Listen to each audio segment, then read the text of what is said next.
Welcome, dear viewers. For more exclusive, thrilling stories every week, join our membership. Sit back, relax, and sip your coffee. Enjoy. The first time I saw her, I thought she was just another tourist's kid who'd wandered away from the group. Independence. Missouri gets plenty of those. Families driving through on their way to follow the Oregon trail markers, stopping at our little slice of authentic frontier life, nestled between a Casey's and a Dollar General on Truman Road. The Westfield Trading Post has been operating since 1847, though most folks assume it's just another themed attraction like the ones over at Worlds of Fun. My name's Dakota Briggs, and I've been working here for 8 months now. Started right after I dropped out of UMKC, couldn't afford another semester, and my landlord in Kansas City wasn't exactly sympathetic about late rent. My cousin Jeremiah mentioned old Mrs. Whitmore needed help at her family's store, so I packed my Honda and drove the 30 minutes east, figuring I'd work retail until something better came along. The store sits on a corner lot that time forgot. Original wood floors creak under your feet, and the smell of aged timber mixes with leather goods and penny candy. Glass jars line shelves behind a counter worn smooth by generations of elbows. Everything's authentic, down to the cast iron register that still works with actual brass keys. Mrs. Whitmore, 83 and sharp as a tack, runs the place like her great-great-grandfather did. She wears long skirts and keeps her gray hair pinned back, speaking in a soft drawl that makes you lean in to listen. The locals respect her. Even the teenagers from Truman High School mind their manners when they stop by for root beer and beef jerky. That first sighting happened on a Tuesday evening in October. I was restocking the wooden barrels near the checkout when movement caught my eye. A little girl, maybe 7 or 8, stood by the counter wearing a blue calico dress with tiny white flowers. Her brown hair hung in neat braids tied with ribbon, and her black button-up boots looked freshly polished. She stood perfectly still, hands folded in front of her, staring at the candy jars with the kind of patience kids don't usually have. What struck me wasn't her old-fashioned clothes. Plenty of school groups visit in period costumes. It was how quiet she was.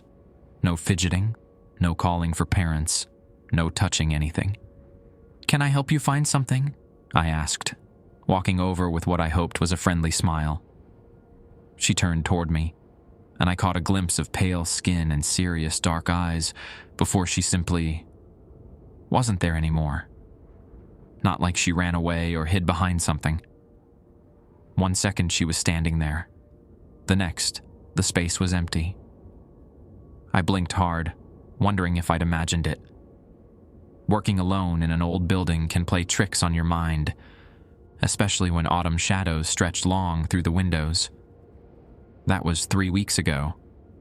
Since then, I've seen her 17 more times, and Mrs. Whitmore finally told me about the rules. Mrs. Whitmore handed me the handwritten list on yellowed paper during my 4th week. The ink had faded to brown, and the cursive script belonged to another era entirely. "My great-great-grandmother wrote these," she said, settling into the rocking chair behind the counter. "Sarah Whitmore. She was the first to see little Emma." Emma. The girl finally had a name.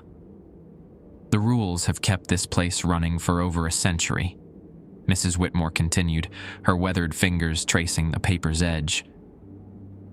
"You follow them, you'll be fine. You ignore them." She shook her head. "Well, let's just say we've had 3 clerks quit in the past 2 years. I took the list, expecting maybe a dozen guidelines about customer service or inventory management. Instead, I found 5 simple statements. 1. Never acknowledge Emma directly when she appears near closing time. Pretend you cannot see her. 2. If the penny candy jars rearrange themselves overnight, do not return them to their original positions. 3. When the music box in the back room plays on its own, Let it finish completely before entering that area. 4. The leather journal on the top shelf must never be opened by living hands. 5. If Emma ever speaks to you, close the store immediately and do not return until the next day. That's it? I asked, expecting something more complicated. Mrs. Whitmore nodded. Simple rules for a simple arrangement. Emma's been here longer than any of us. This was her father's store before it became ours. Her father's store? But you said your family. Built this place in 1847, yes, on the foundation of what burned down the year before. Mrs. Whitmore's voice dropped to barely above a whisper. The Hartwell family ran a trading post here. Emma was their youngest daughter. The fire took them all. The weight of the paper seemed to increase in my hands. So she's a little girl who doesn't know she's supposed to be gone. Mrs. Whitmore stood up, brushing dust from her skirt. Long as you follow the rules, she won't bother anyone. She's just waiting. Waiting for what? Her papa to come back from his trading run. That evening, I stayed past closing to test the first rule. Sure enough, at 6:47 p.m., Emma appeared beside the counter. This time I forced myself to continue sweeping, keeping my eyes on the wooden planks beneath my feet. In my peripheral vision, I watched her stand there for nearly 10 minutes before fading away like morning mist. The second rule proved itself 2 days later. I arrived Friday morning to find the penny candy jars completely rearranged, peppermints where the licorice should be, horehound drops mixed with lemon sticks. Every instinct told me to fix it, but I remembered Mrs. Whitmore's warning and left everything as I found it. Around noon, a family from Lee's Summit came in with 3 young children. The youngest, a boy about Emma's age, went straight to the candy display with the confidence of someone who knew exactly what they wanted. "Mama, they got the good peppermints right here," he called out, pointing to a jar that should have contained licorice. His mother smiled. "Just like the ones your great-grandma used to make." They bought $2 worth of candy and left happy. I started to understand that Emma wasn't just haunting the place. She was helping it thrive in ways that made sense only to her. The music box incident happened the following Tuesday. I was organizing inventory in the back storage room when I heard the tinkling melody of Beautiful Dreamer floating through the walls. The sound came from deeper in the building, from a section I hadn't fully explored yet. Following the music led me to a narrow room filled with antique furniture covered in dust sheets. In the center sat an ornate wooden music box with a tiny ballerina that spun in slow circles. The song played through completely, all 4 verses, before the mechanism wound down with a soft click. Only then did I notice the small footprints in the dust around the music box. Child-sized prints that led to the doorway and simply stopped. "She likes that song," Mrs. Whitmore said when I mentioned it later. Her mother used to sing it to her at bedtime. "How do you know all this?" Mrs. Whitmore walked to the front window and gazed out at the traffic on Truman Road. "Because my great-great-grandmother kept a diary. Every interaction with Emma, every strange occurrence, all written down and passed along to each generation. The journal's up there on the top shelf." I followed her gaze upward to a leather-bound book, sitting alone on the highest shelf, well out of reach without a ladder. "Why can't anyone open it?" "Because Emma's story isn't finished yet, and some stories are too painful to read while they're still being written." That night, I lay in my apartment on Blue Ridge Boulevard, thinking about a little girl who'd been waiting for her father for over 170 years. I wondered what would happen if someone told her the truth, that he wasn't coming back, that the trading post he'd left to visit was now a parking lot for a Walmart supercenter. But maybe some truths are too heavy for small shoulders to carry, even ghostly ones. The next morning, I found a single peppermint stick on the counter. placed exactly where a 7-year-old girl might be able to reach. 3 weeks passed without incident. I'd grown comfortable with Emma's presence, even started looking forward to her evening appearances.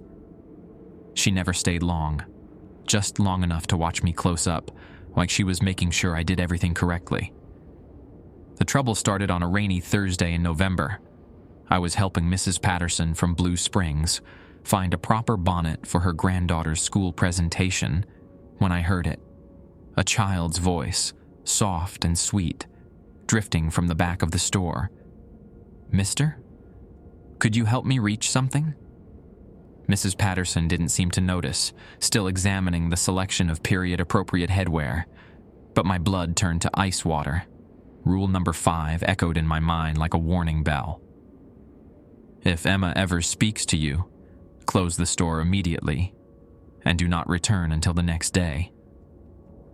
I glanced toward the back room where the voice had come from.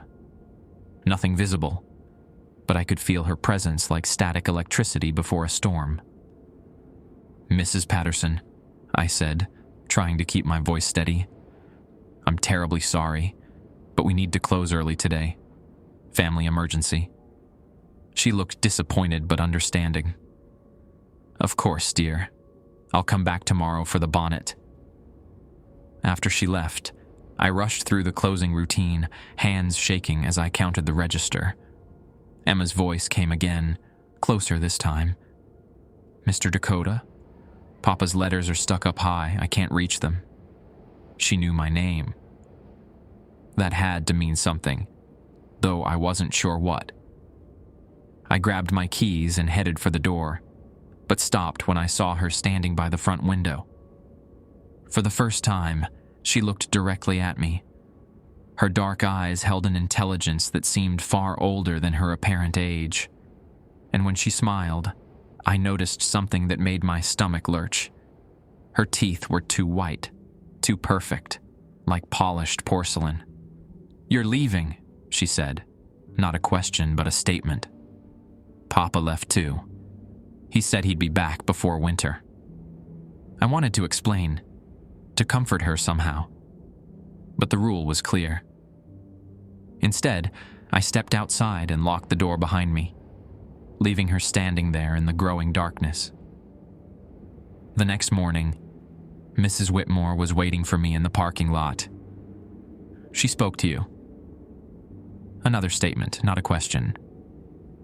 "How did you—" "Because I've been getting calls since 6 a.m. Folks saying they drove by last night and saw lights moving around inside, heard someone crying." Mrs. Whitmore unlocked the front door with steady hands. "When Emma gets upset, the whole building responds." Inside, the store looked like a tornado had passed through. Merchandise scattered across the floor, shelves askew, and every single glass jar of candy lay shattered near the counter. The wooden planks were sticky with spilled molasses and scattered with broken glass. But it was the writing on the walls that really got to me. Someone had used what looked like charcoal to scrawl the same message over and over across every available surface. "Papa come home, Papa come home, Papa come home." The handwriting was shaky, childish, desperate. "This happens every few years," Mrs. Whitmore said, surveying the damage with the resignation of long experience. "When someone new starts working here, Emma eventually tries to connect with them. She's lonely." "Why doesn't she try to talk to you?" "Because I'm family. The Whitmores have an arrangement with her that goes back generations. But you're not blood. You're just another person who might leave like all the others." We spent the morning cleaning up. Mrs. Whitmore handled the broken glass while I swept up candy and tried to scrub the charcoal messages from the walls. Most came off easily, but some had been pressed so hard into the wood that they left permanent marks. "The previous clerks," I said while wiping down a shelf, "the ones who quit, did Emma speak to them too?" Mrs. Whitmore paused in her sweeping. "The first one, Timothy Hawkins, lasted 2 months. Emma started following him home. He'd see her standing in his yard at night, still in that blue dress, just watching his house. The second clerk, Jennifer Walsh, made it 4 months before Emma started appearing in her dreams. Jennifer would wake up to find muddy child-sized footprints on her bedroom floor, leading from the window to her bed and back again. What happened to them? Timothy moved to Colorado. Jennifer transferred to a store in St. Joseph. Both said they still see Emma sometimes, just for a second, in their peripheral vision. The idea of being haunted for life made my hands shake as I continued cleaning. So following the rules doesn't guarantee safety. Following the rules keeps Emma calm while you're here. But once she forms an attachment, Mrs. Whitmore shrugged. Well, 7-year-olds don't understand boundaries very well, living or dead. That afternoon, we reopened for business. I'd expected customers to notice the residual chaos, but everything looked perfectly normal, as if the night's destruction had been completely erased. Even the charcoal messages had vanished from the walls, leaving only faint shadows that could have been natural wood grain.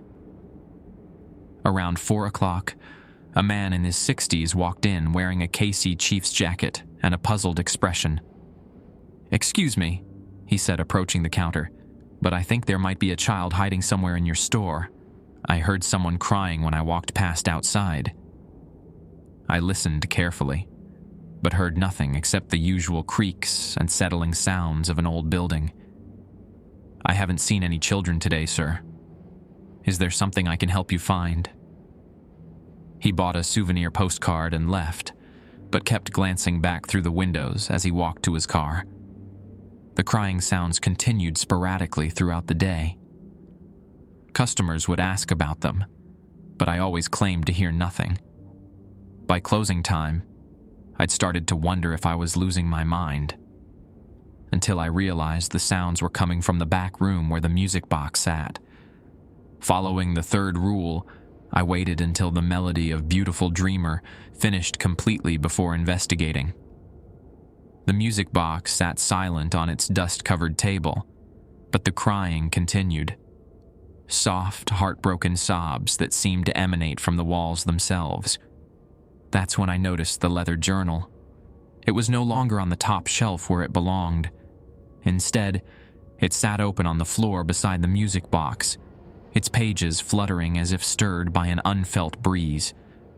The handwriting inside was different from what I'd seen on the walls. Older, more controlled, written in faded brown ink.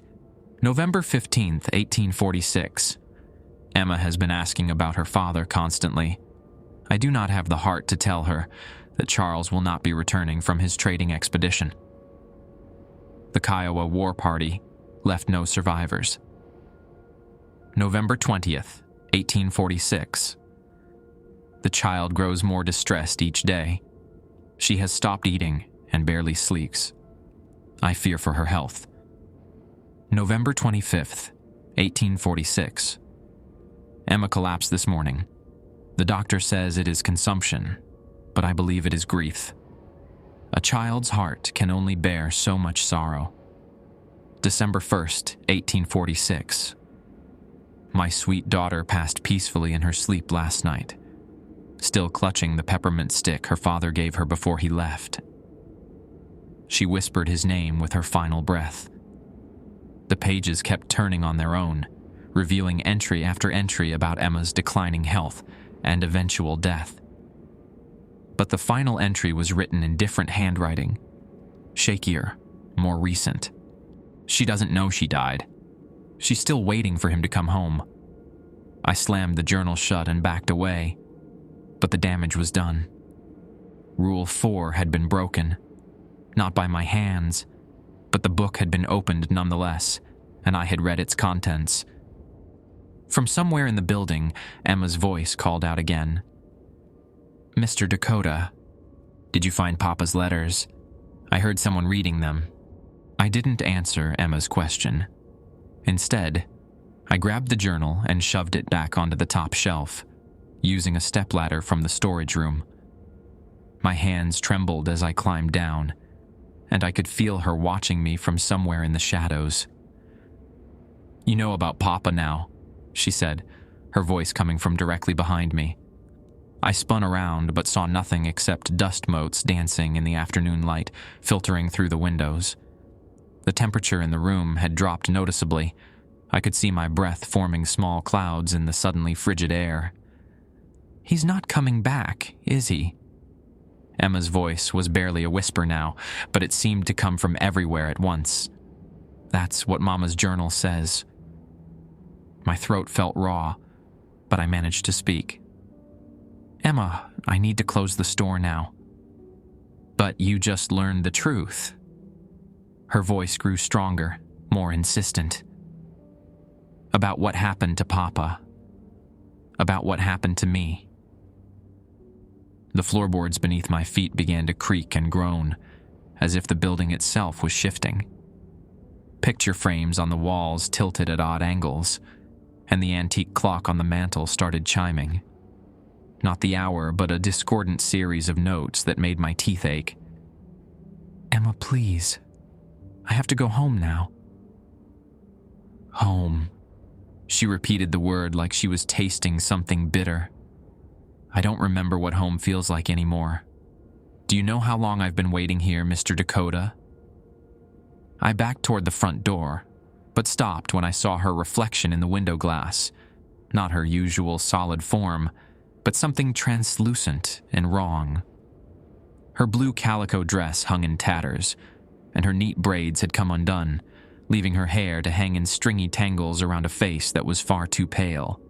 178 years, 4 months, and 16 days, she continued, her reflection growing clearer in the glass. I counted every single one. Every sunrise Papa missed. Every Christmas he didn't come home for. Every birthday that passed without his presence. The cash register's brass keys started pressing themselves, one after another, creating a discordant melody that mixed with the still chiming clock. The sound made my head pound. "I died waiting for him," Emma said, and now I could see her standing in the center of the store, no longer the neat little girl in pressed clothing. This version looked exactly like what she was. A child who had wasted away from grief and sickness, whose small body had finally given up hope.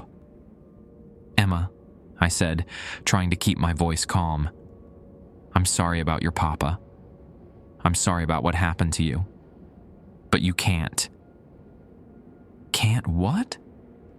She stepped closer, and I noticed that her feet didn't quite touch the floor. "Can't be angry? Can't be sad? Can't be tired of waiting for someone who's never coming home?" The front door slammed shut behind me. I tried the handle, but it wouldn't budge. All the windows rattled in their frames like someone was shaking the entire building. "You read Mama's journal," Emma said. "You know how I died, how she died, how everyone died except for me, because I was too stubborn to let go." "Your mother died too?"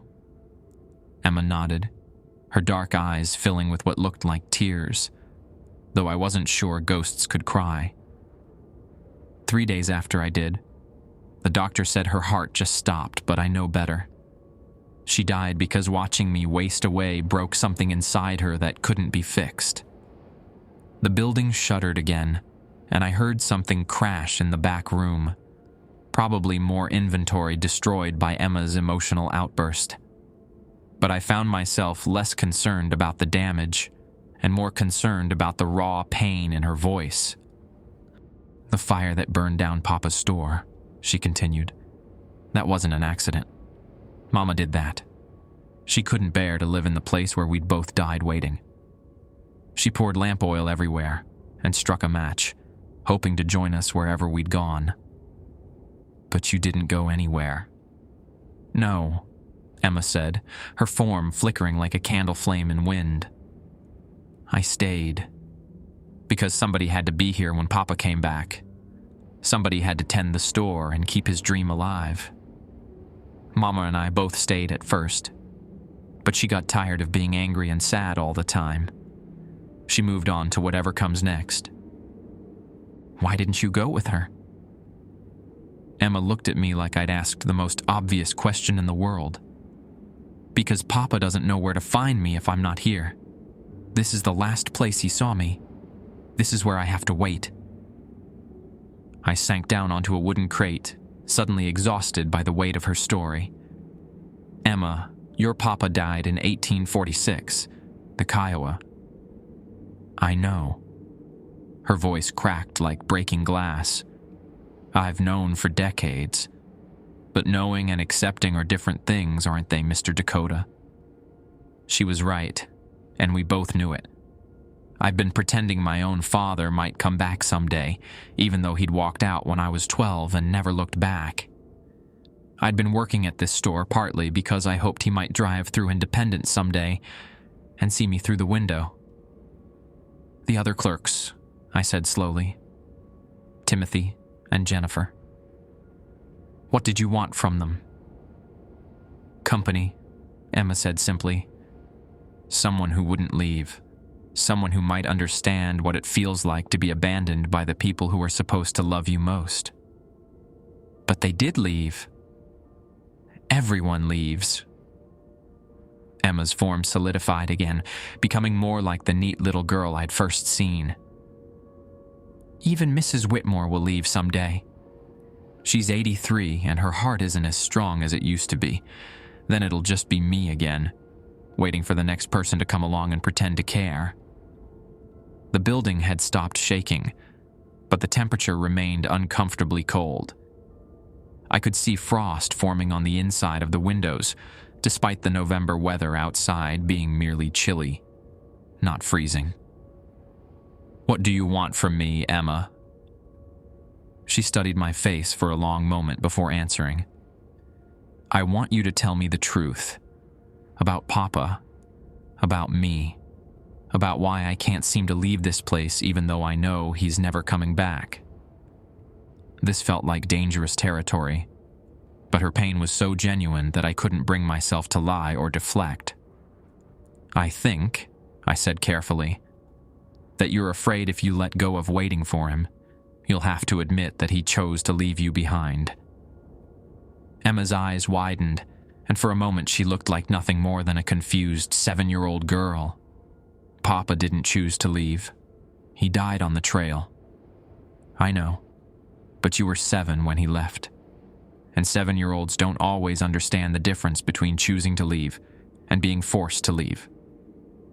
Sometimes they just know that the person they love most in the world is gone, and it feels like abandonment either way. The silence stretched between us for nearly a minute. When Emma finally spoke, her voice was so quiet I had to strain to hear it. Mrs. Whitmore's great-great-grandmother wrote in her journal that I whispered Papa's name when I died. But that's not what I really said. She looked directly at me, her eyes holding a sadness too deep for any child to carry. I said, Papa, why didn't you take me with you? Because even at the end, I thought he'd left me behind on purpose. The frost on the windows began to melt, and warmth slowly returned to the room. Emma's form started to fade around the edges. I think, she said, becoming more translucent with each word, that I'm very tired of being 7 years old. Then she was gone, leaving me alone in a store that suddenly felt empty in a way it never had before. On the counter, I found a single white peppermint stick, not the kind we sold now, but an old-fashioned one that looked hand-pulled and twisted. Next to it was a folded piece of paper with my name written in a child's careful handwriting. Inside, in the same shaky script I'd seen on the walls, were 2 simple words. Help me. I didn't sleep that night. Emma's note lay on my kitchen table like an accusation, 2 words that carried the weight of almost 2 centuries of grief. Every time I closed my eyes, I saw her translucent form fading away after asking for something I had no idea how to give. At 6 a.m., I called Mrs. Whitmore. She asked you for help, she said after I'd explained everything. Her voice carried no surprise, only a weary kind of acceptance. I've been expecting this day for years. What do you mean? Come in early today. There are things I need to show you before we open. I found Mrs. Whitmore in the back room, standing beside a trunk I'd never noticed before. It was old leather with brass fittings, tucked behind a stack of period furniture under a dust sheet. This belonged to Emma's mother, Rebecca Hartwell, Mrs. Whitmore said, lifting the lid. Inside were carefully preserved items: a woman's Bible, a few pieces of jewelry, some clothing, and a stack of letters tied with a faded blue ribbon. The Whitmores saved what they could from the fire. She handed me the letters. The top envelope was addressed in a masculine hand. Mrs. Rebecca Hartwell and little Emma, Independence, Missouri Territory. These are from her father? Charles Hartwell wrote to them every week during trading season. The last letter arrived 2 days after Emma died. Mrs. Whitmore's fingers traced the edge of the trunk. Rebecca never opened it. She died clutching it, still sealed. I stared at the yellowed envelope, understanding immediately. Emma doesn't know about this letter. How could she? She died before it arrived, and her mother was too consumed by grief to share it.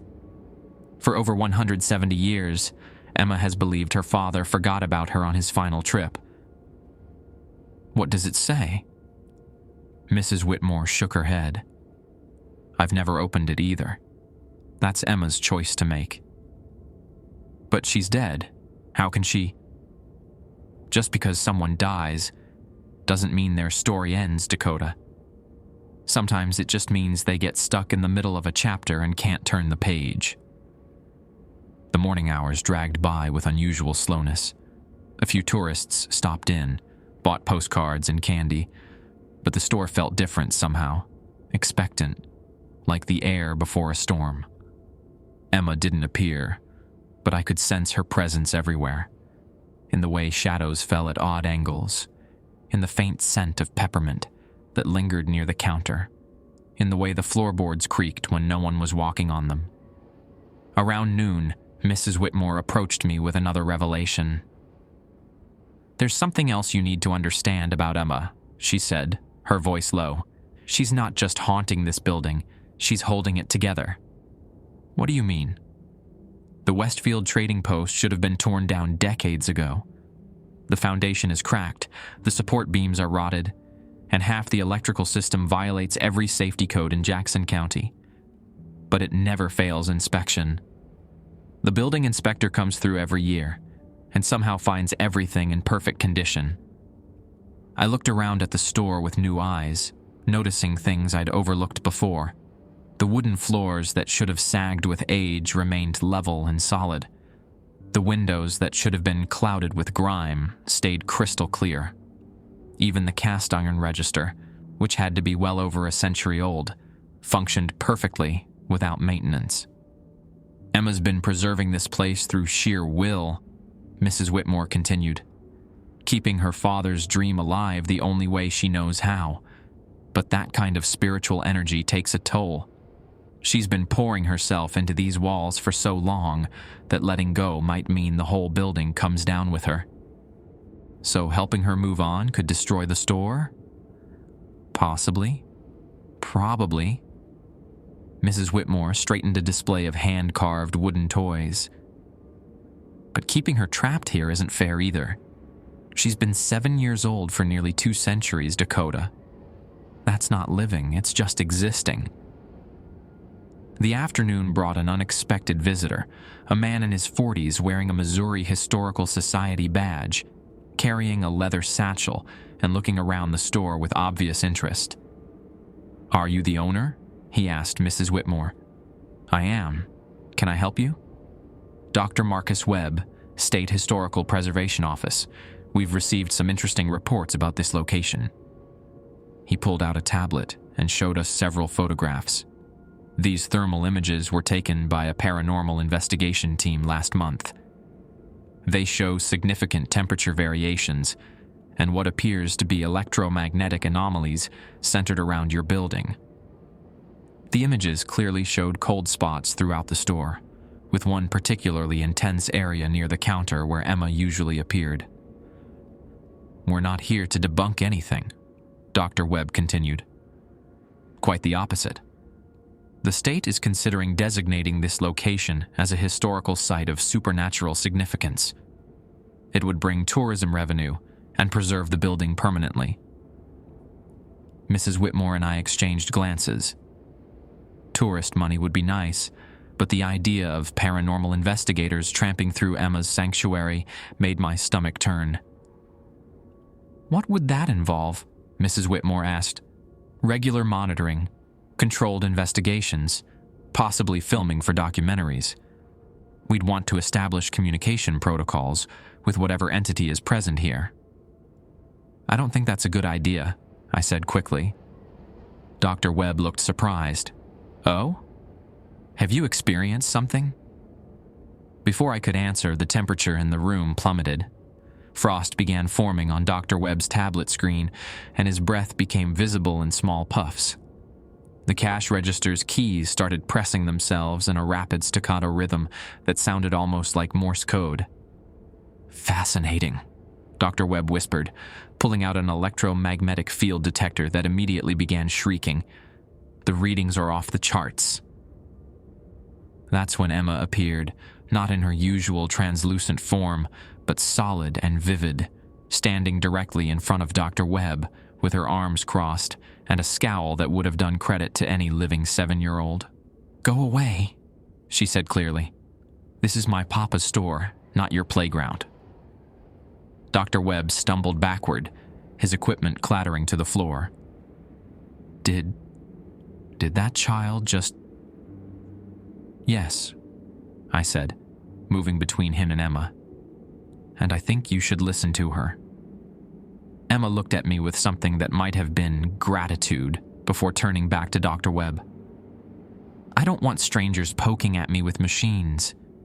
I don't want people treating me like a circus act. I just want to be left alone." "But the historical significance," Dr. Webb began.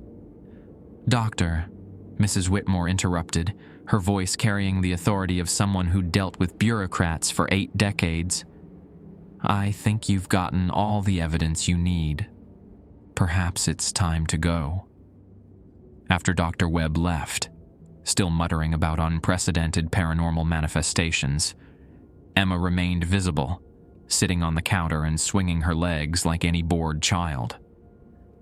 "Thank you," she said to me, "for not letting him turn me into a tourist attraction."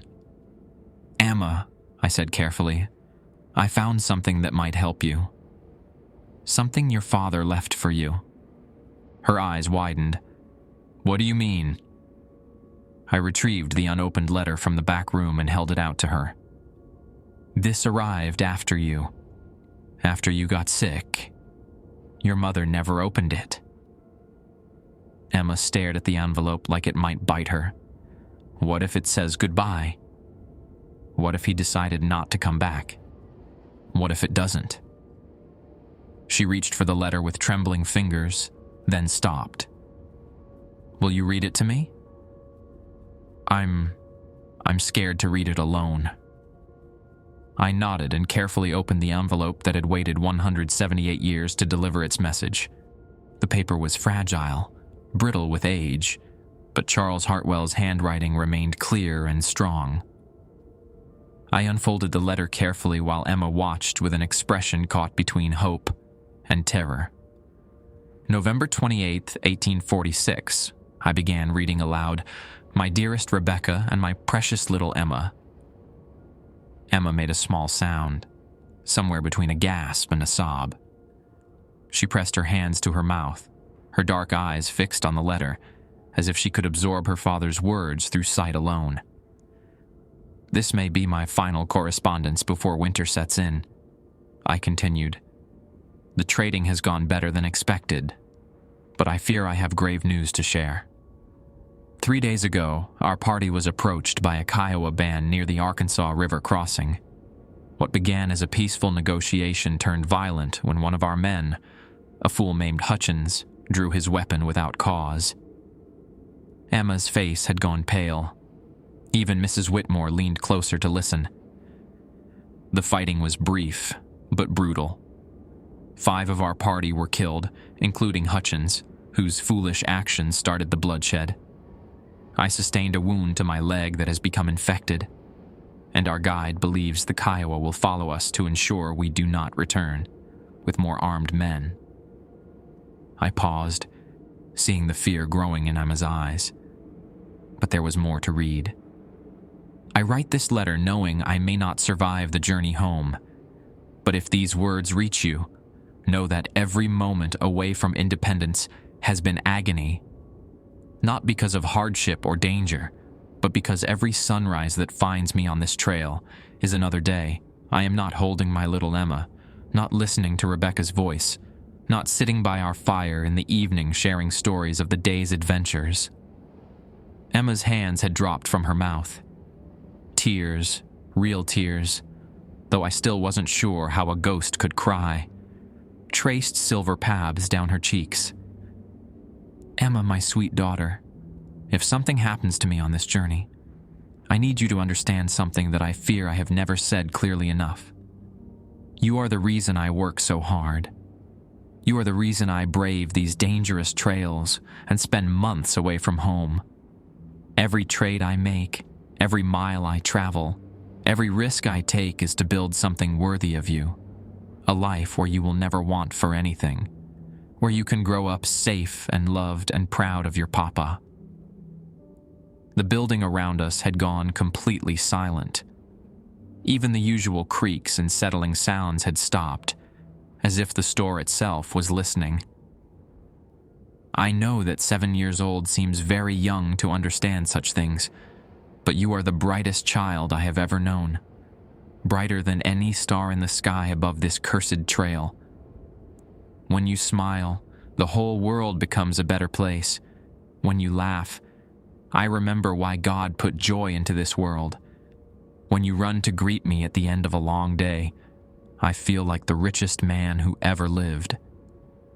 Emma was sobbing now, her small frame shaking with the force of emotions too large for her ghostly form to contain. The temperature in the room fluctuated wildly, hot and cold in waves that made my skin tingle.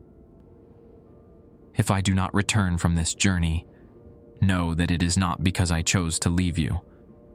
Know that every breath I draw on this earth is drawn in the hope of seeing your face again. Know that if there is any way at all, to come back to you, I will find it. Even if I must crawl across 1,000 miles of wilderness, even if I must bargain with the devil himself, I will come home to my little Emma. The letter trembled in my hands. Emma had wrapped her arms around herself and was rocking back and forth like she was trying to self-soothe the way she might have as a living child. But if fate prevents my return, I need you to do something for me, my darling girl. I need you to grow up. I need you to become the remarkable woman I know you will be. I need you to live a full and happy life, to find someone worthy of your love, to have children of your own someday, who will carry the best parts of both of us into the future. Papa, Emma whispered, the word barely audible. Do not spend your life waiting for me, sweet Emma. If I cannot come home to you in this world, then I will wait for you in the next one. But live first. Live fully and joyfully and without regret. Make friends, learn new things, see places beyond independence. Be brave enough to love and lose and love again. Promise me, my little star, that you will not let missing me stop you from becoming everything you were meant to be. I looked up at Emma, whose crying had quieted, but whose pain was still written across her face like words on a page. There's more, I said gently. She nodded for me to continue. Tell your mama that I love her beyond measure, and that my only regret in this life is not telling her every day how grateful I am that she chose to share her heart with a rough man like me. Tell her that if anything happens to me, she must not blame herself or spend her life in mourning. She is too good, too precious, too full of life to waste it on grieving for the dead. Mrs. Whitmore had tears in her eyes now, too. She knew, as I did, that Rebecca Hartwell had done exactly what her husband had begged her not to do. I have enclosed with this letter the deed to our trading post and all our holdings in Independence. If I do not return, sell everything and use the money to build a new life somewhere beautiful, somewhere peaceful, somewhere that will make you both happy. Do not try to preserve my memory by keeping a business that will only remind you of my absence. Emma's sobs started again, but they sounded different now, less desperate, more like the natural grief of someone finally able to mourn properly. The sun is setting, and our guide says we must move at first light to stay ahead of pursuit. I pray this letter finds you both healthy and safe. I pray that I will be able to deliver it in person, to see Emma's face light up when I read her the parts about being my little star, to hold Rebecca close and promise never to leave on another trading expedition. I cleared my throat, preparing to read the final paragraph. But if this letter is all that remains of me, know that I died thinking of home. I died loving you both more than life itself. I died grateful for every moment we shared, every laugh we shared, every sunset we watched together from the porch of our little trading post. You made my life worth living, and if there is justice in this world, death will only be a brief separation before we are reunited in a place where no one ever has to say goodbye. The letter was signed with a shaky hand. Forever your devoted husband and papa, Charles Hartwell. Silence filled the store for long minutes after I had finished reading. Emma sat motionless on the counter, staring at nothing, processing words she'd waited nearly 2 centuries to hear. Finally, she spoke in a voice small and broken. He loved me. Yes, I said simply. He loved you very much. He didn't want to leave me. No, he didn't want to leave you. He wanted me to grow up, to live. Emma wiped her eyes with the back of her hand. But I didn't. I stayed 7 years old and I stayed in this store and I wasted everything he wanted from me. Mrs. Whitmore moved closer to Emma. Child, you couldn't have known. Your mama never opened that letter. How could you have understood? Because I should have trusted him, Emma said, her voice gaining strength. I should have remembered how much he loved me instead of thinking he abandoned me. I should have been brave like he asked me to be. The building began to shudder slightly, but this felt different from Emma's previous emotional outbursts. This felt like something loosening, like chains being broken after centuries of binding. Emma, I said carefully, it's not too late. She looked at me with eyes that seemed older somehow, as if hearing her father's words had allowed her to finally begin aging past 7 years old. What do you mean? Your father wanted you to live.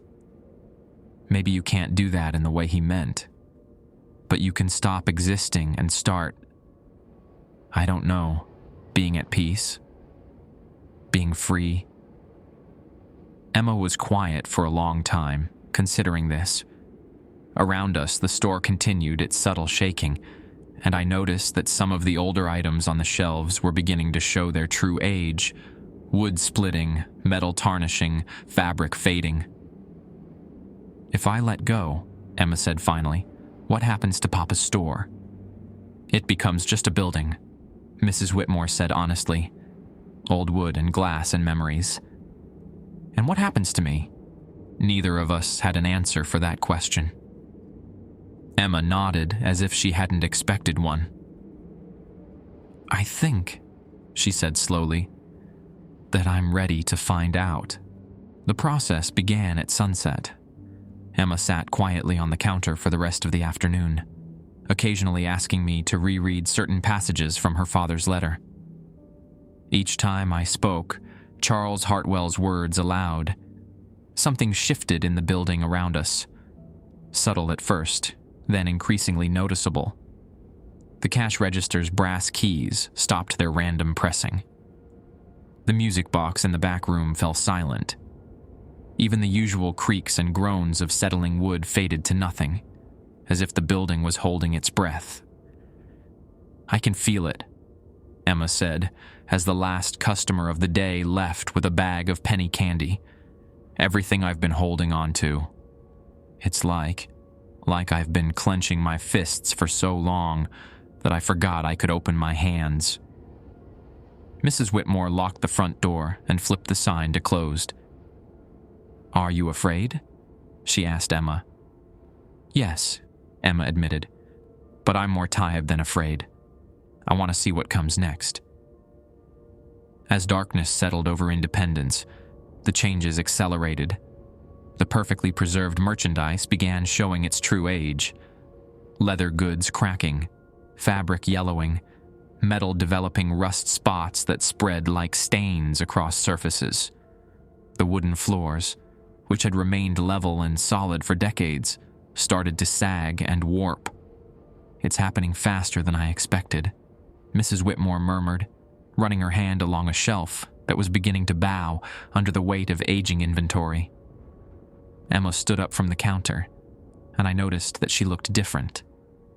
Still 7 years old, but somehow more substantial, more present than she'd ever appeared before. Her blue calico dress was clean and pressed again, her braids neat and tied with fresh ribbon. "I need to do something before I go," she said. "Something I should have done a long time ago." She walked to the back room and we followed. The music box sat on its table, but now it looked like what it truly was, a toy that had been gathering dust for over a century. Emma reached out and touched it gently. "This was Mama's," she said. "Papa bought it for her on their first anniversary. She used to wind it up and dance while it played, trying to make me laugh when I was fussing." The box opened at her touch, and the tiny ballerina began to spin. But instead of Beautiful Dreamer, it played a different tune, something I didn't recognize, sweet and melancholy. "That's the song Papa hummed when he worked," Emma explained. "He made up the words himself, about a little girl who was braver than dragons and smarter than foxes." She smiled, and for the first time since I'd known her, it reached her eyes. I'd forgotten about that song until just now.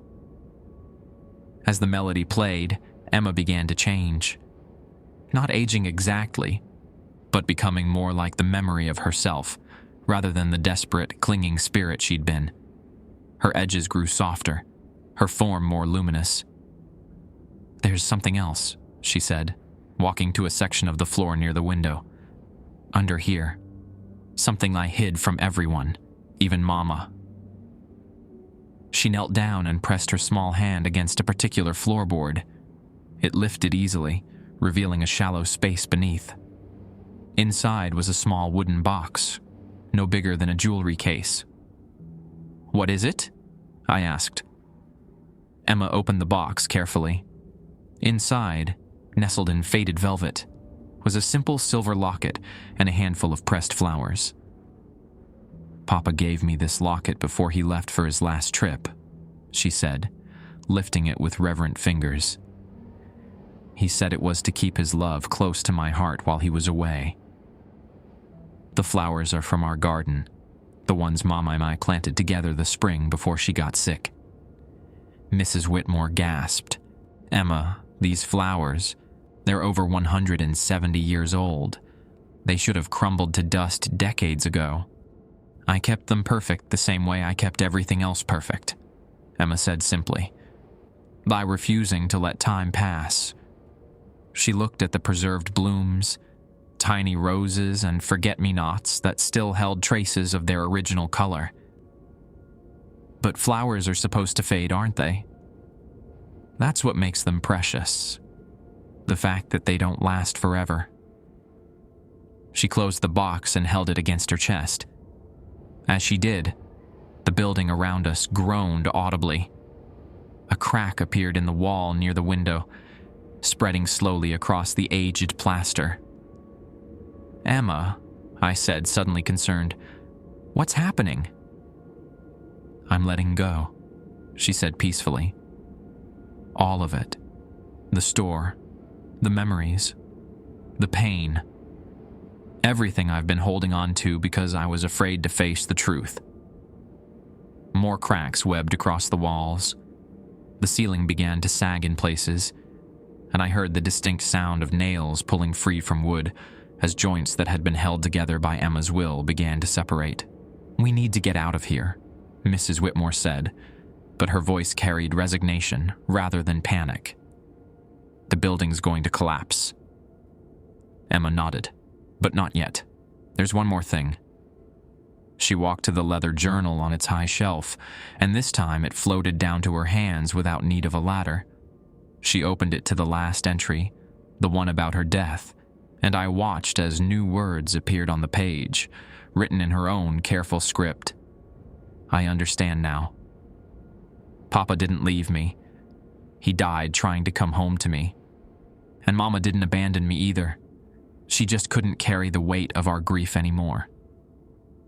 They both loved me enough to want me to be happy, to grow up, to live the life they couldn't give me themselves. I see that now. I forgive them for dying. I forgive myself for not trusting their love.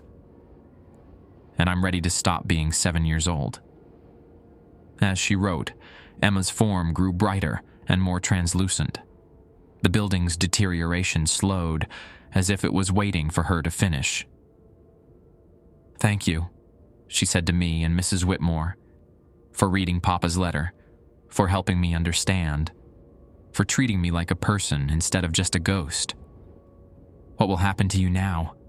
I asked. Emma smiled, and this time she looked like exactly what she was.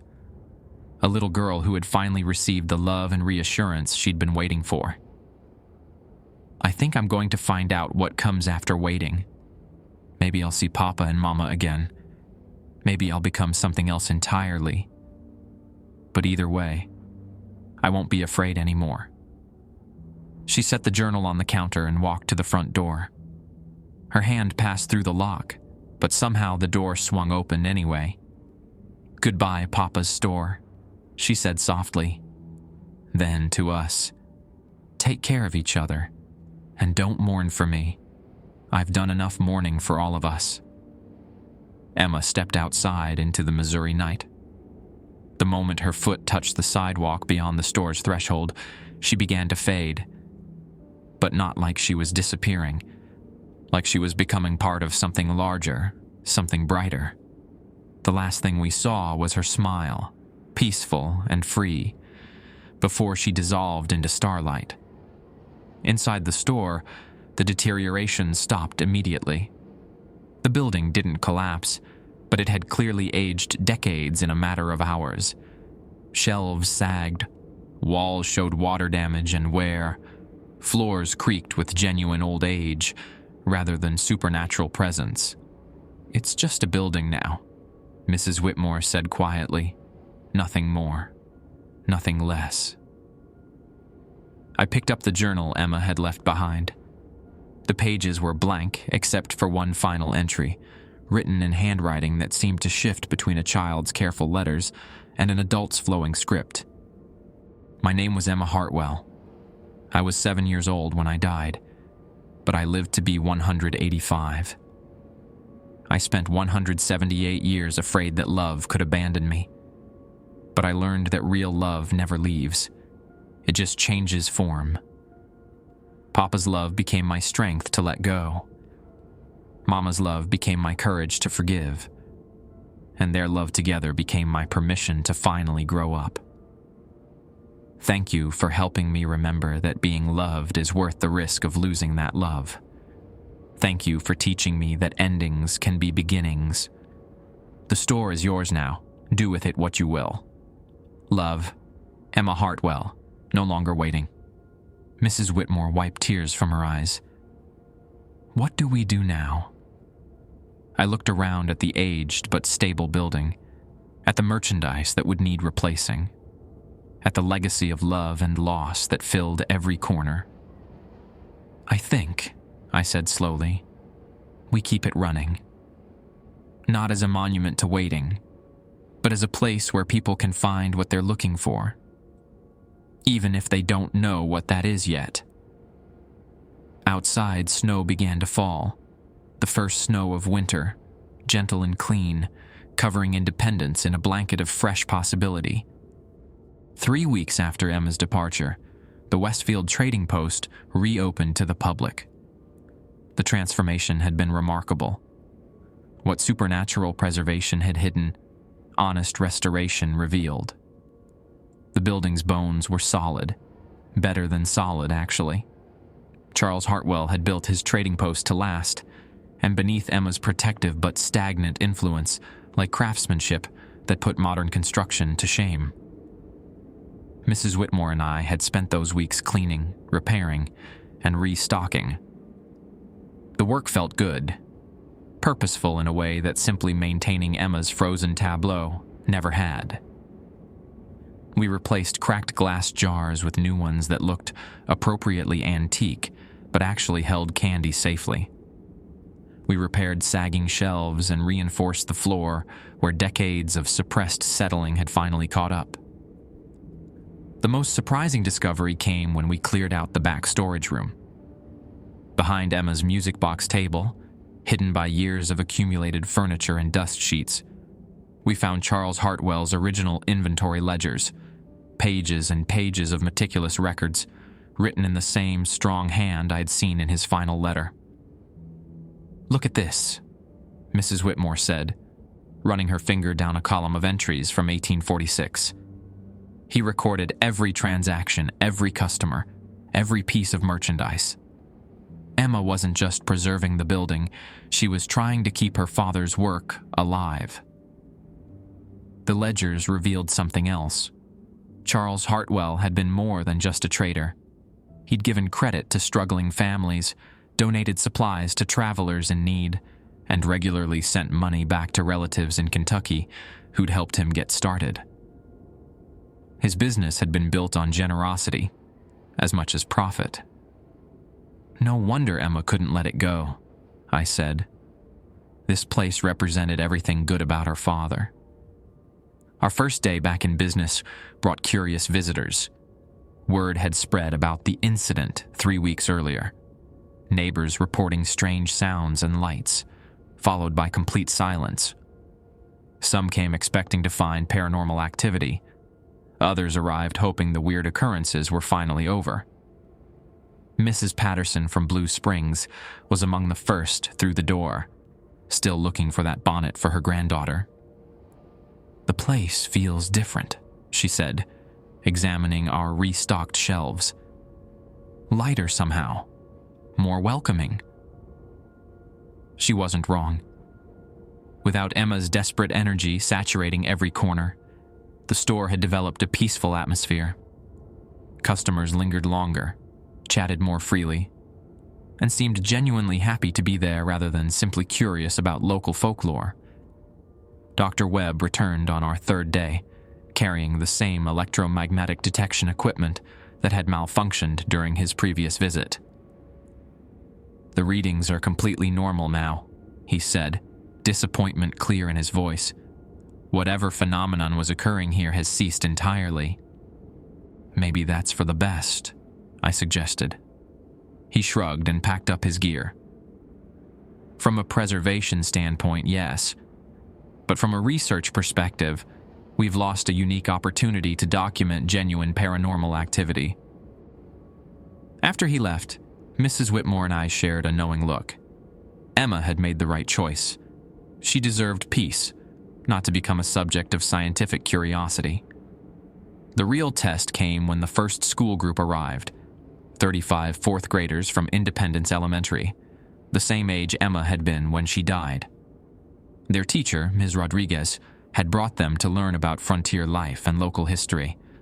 I watched nervously as the children explored the store, touching merchandise and asking rapid-fire questions about everything from the cast iron register to the penny candy selection.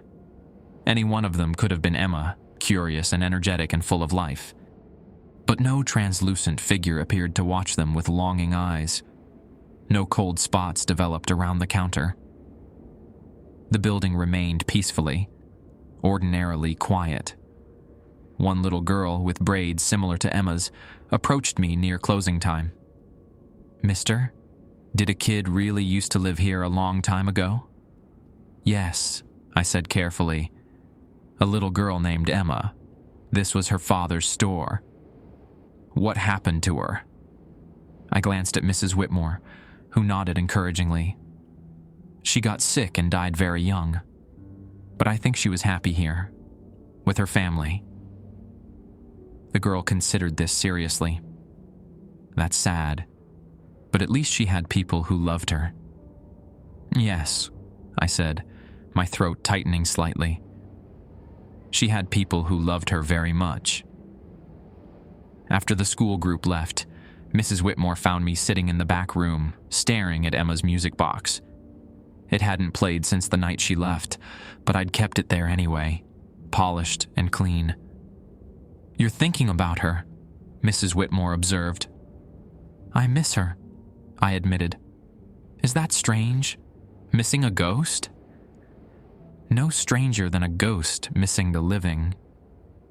Mrs. Whitmore settled into the chair across from me. "Emma was part of this place for so long that her absence feels almost physical. But you know what I've noticed?"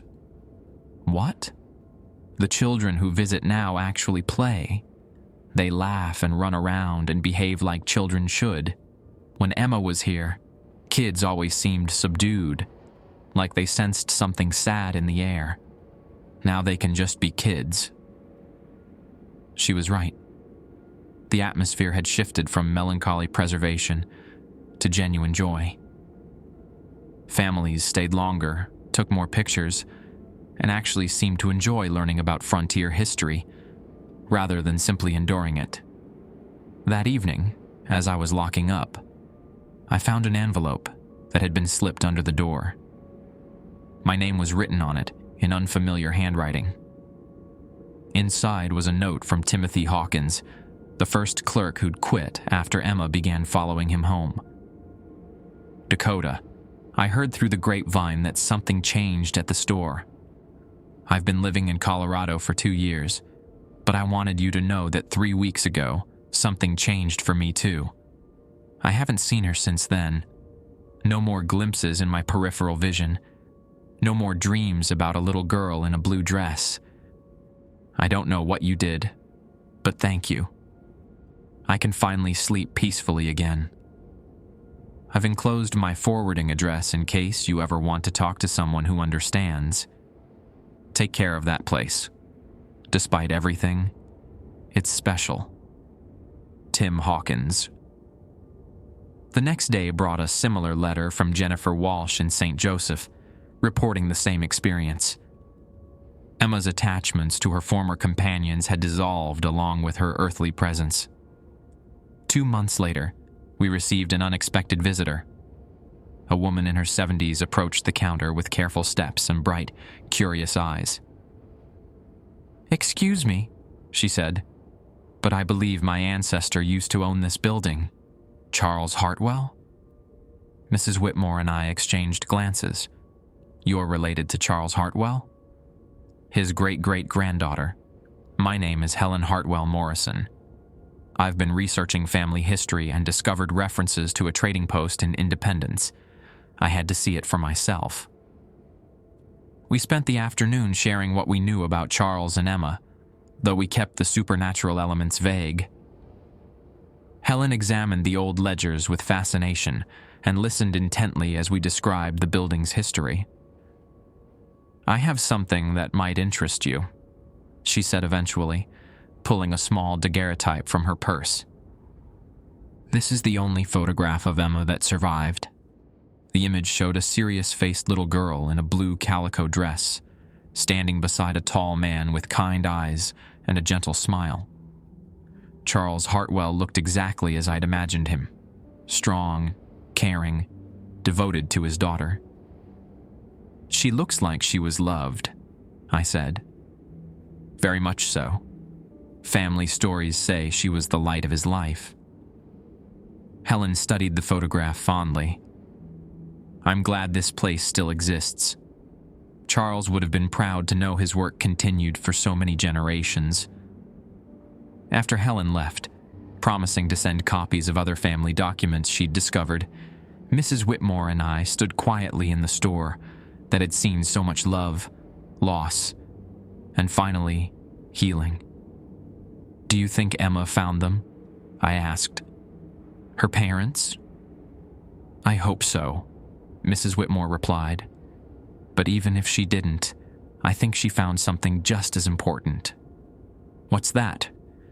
"The courage to stop waiting and start living. Even if that living had to happen somewhere else." As winter deepened around Independence, the Westfield trading post settled into its new rhythm. We served customers, preserved history, and honored the memory of the Hartwell family without being haunted by their tragedy. Sometimes, when the afternoon light hit the windows just right, I thought I caught a glimpse of a little girl in a blue dress. But it was always just reflection and shadow, memory made visible by hope rather than supernatural presence. Emma Hartwell had finally gone home, and we had learned to carry on the work her father had started, not out of duty to the dead, but out of love for the living. I'm writing this on the anniversary of Emma's departure, sitting in the same chair where Mrs. Whitmore used to rock while keeping watch over her family's store. She passed peacefully in her sleep last spring, leaving the Westfield trading post to me in her will along with a handwritten note. "Keep Charles Hartwell's dream alive, but don't be afraid to let it grow." The store thrives now in ways it never could when Emma's protective energy held it frozen in time. We've expanded into the adjacent building, creating a proper museum section where visitors can learn about Independence's role in westward expansion. Charles Hartwell's story has become central to our exhibits, not as a tragedy, but as an example of the love and sacrifice that built the frontier. Helen Morrison visits every few months, bringing family documents and photographs we display alongside Charles's original ledgers. The daguerreotype of Emma and her father holds the place of honor near the cash register, where her spirit once waited each evening. Visitors often comment on the little girl's bright eyes and how happy she looks standing beside her papa. What surprised me most was discovering my own capacity for this work. I'd taken the job as a temporary solution to financial problems, but somewhere between learning Emma's rules and helping her find peace, I'd found my calling. There's something profoundly satisfying about connecting people with history, about keeping stories alive, not through supernatural preservation, but through genuine human interest. The paranormal investigators still come occasionally, drawn by old reports of activity. Their equipment detects nothing unusual now, but they often leave impressed by the building's authentic atmosphere and the stories we share. Dr. Webb returned last month with his graduate students, more interested in historical preservation than ghost hunting. The absence of supernatural phenomena doesn't diminish this location's significance, he told his class. Sometimes the most powerful hauntings are the ones that end in resolution. I've started dating Sarah Chin, a teacher from Independence Elementary who brings her students here for field trips. She knows about Emma. I told her the whole story one evening after the store closed, expecting her to think I was crazy. Instead, she listened quietly and said, "That little girl was lucky to have someone care enough to help her let go." Sometimes children ask if the store has ghosts, the way children do when they sense something significant about a place. I tell them about Emma, about how she loved this building and the father who built it, about how she learned that love doesn't mean holding on forever. Most seem to understand that better than adults do. The music box still sits in the back room, silent, but cared for. I whined it occasionally just to hear the melody Charles hummed while he worked. The song about a little girl braver than dragons and smarter than foxes. The tune seems less melancholy now, more like a lullaby than a lament. Last week, a family from Kansas City brought their 7-year-old daughter for a visit. While her parents browsed the historical displays, she stood transfixed before Emma's photograph. "She looks like she's waiting for something," the girl said. "She was," I replied, "but she found what she was looking for." What was it? I thought about Emma's final moments, about the peace in her smile as she dissolved into starlight. She was waiting to understand that she was loved. Once she knew that for certain, she didn't need to wait anymore. The girl nodded solemnly, the way children do when presented with truths that adults find complicated, but they recognize as simple facts. As closing time approaches each day, I still glance toward the counter where Emma used to appear. Not because I expect to see her, she's moved on to whatever comes after waiting, but because her presence changed this place and everyone who encountered it. Some stories end, others transform into something larger, something that touches lives across generations. Emma Hartwell's story did both.